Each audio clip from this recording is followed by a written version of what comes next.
Good evening and welcome to our special Alzheimer's Advocates Remembering the Caregivers. This is the second in a two-part series we're doing on this heartbreaking disease.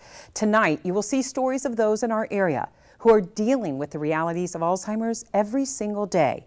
And you will meet several experts who will separate fact from fiction when it comes to the disease.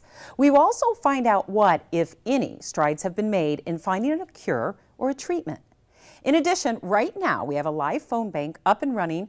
This phone bank can not only take your questions for our expert panel, but they have reams of information for both caregivers and those wanting more about Alzheimer's. So dial the number on your screen. It's right there, 1-800-861-7826. See, our non-busy phone volunteers will be busy, and you will help us bring you the answers you need. If you're thinking, well, Alzheimer's does not affect me, what do I need to know? Think again. There is a great chance that you will be affected in one way or another by the disease, either as a victim or a caregiver. To put it in perspective, during the hour that we are on the air with this show, 55 people will be diagnosed with Alzheimer's. Your chances of getting it go up with each year of your life, but it is not just old people who are victims. Nearly 10% of all cases are those under 65 years old. Imagine finding out you have Alzheimer's in the prime of your life. That is just what happened to the family you are about to meet. And with that diagnosis, all of their lives changed forever. 4 years ago, Lorenzo and Roxanne Diaz decided to head to Florida to start a new chapter of their life together. We moved here to have fun, to send our kids to school, to college, to build a better life, to travel, to have fun. But within months, Roxanne noticed her husband of 23 years was getting easily agitated, which was far from his normal, laid-back personality. And Lorenzo was finding it very hard to stay on task. She took him to the doctor and got news that no wife of a 53-year-old expects to hear. Lorenzo had early onset Alzheimer's. It was the worst day to know that from now on, it will be a full-time situation in your life.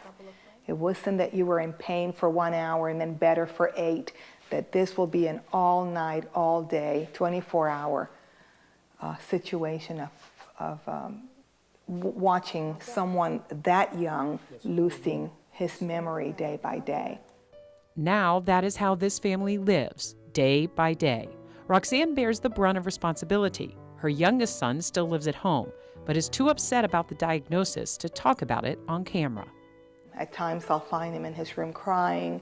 I'll call him and I'll say, Lorenzo, Mama has an appointment. Would you just please stay with Dad for a couple of hours? And he'll do that, but it's very, for him, it's just major chaos emotionally to watch his dad just not be there.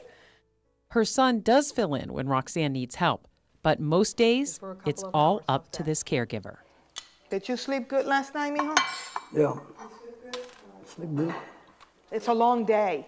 My day starts early, and then I take care of Lorenzo, and in the meantime, you're thinking about, I have to pay this, I have to do this, and so I have a to-do list to be able to manage it all. I just can't get up and just whatever happens. It's more of a structure. She gets Lorenzo dressed and looking nice, because that was always important to him, and then makes sure he takes his daily medicine. And if it is a good morning, the two can share breakfast together. You want to have more cheese? Have one more slice. If I'm uptight and I happen to have a bad day, he'll pick it all up. And at times I think he thinks that it's his fault. So if I'm going to have a bad day, I need to go someplace else. On this day, Lorenzo seems to be aware of some of what is going on. Maybe we can go dancing. Yeah. You like to go dancing? These are the days Roxanne lives for, because most aren't this good. Oh, that's your father. So, Most of the time I'm Lorenzo's sister. And I'll say, no, Lorenzo, I'm your wife. And at times he doesn't know the kids. He'll come to me and say, who is that? And that's your son, Lorenzo. This caregiver says the key to success is staying calm and taking advantage of resources and programs that offer a bit of respite. Several days a week, she brings Lorenzo to a local daycare program. I knew for his sake it would be a good place to be. Me having him sit and watch TV for a period of 4 or 5 hours was not gonna be a good thing for Lorenzo. Okay. It wasn't always this easy to leave her husband in a place where he didn't seem to fit in. You are walking into a place that everybody, it's more, it's older. And so here you're leaving a 50 so much plus man in an environment of, patients over 70 and 80 and 90. And so that was kind of like, wow, So for these few hours, Roxanne focuses on her Mary Kay business, something that she says has helped her cope. The fact that I can go into my pink bubble and have fun and do what I love to do and be around other women, and it's great for me. It fills my cup every day that I can go do that. The Lily. It's Lily.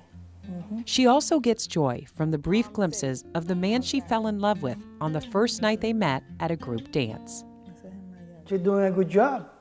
I tell you one thing, this woman is a fighter, what am I gonna do with her?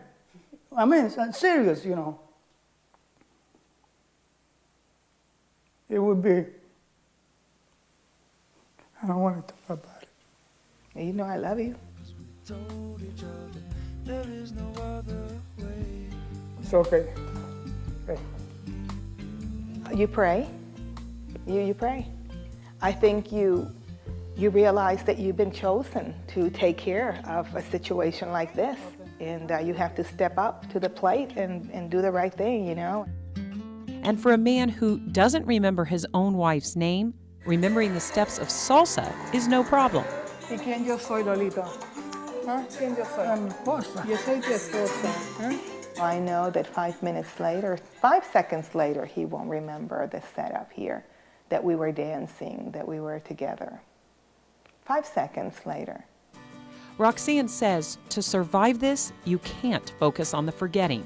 You must get through the day with your sanity intact. Do I fall apart? Yes, sometimes I run to the park down in Stewart, and I sit there and I take a book and I just pray and cry, and since crying is so good, I'll cry a lot, and then I just go about my thing. Those are your sons, Eddie and Lorencito. Huh? Yeah. Like looking at family photo albums together, reminiscing about the good times, and making plans for a future she never imagined. The thought of having to put Lorenzo in an assisted living facility, and your savings are not set for that situation. That could happen anytime. It could be the next 6 months. It could be a year from now. But today, she enjoys life with Lorenzo, dancing and watching him play his bongos, and realizing that tomorrow is another day. You're a caregiver, full-time caregiver. And it is truly a challenge. It's not an easy, I might make it seem easy and it might look easy, but it's very overwhelming.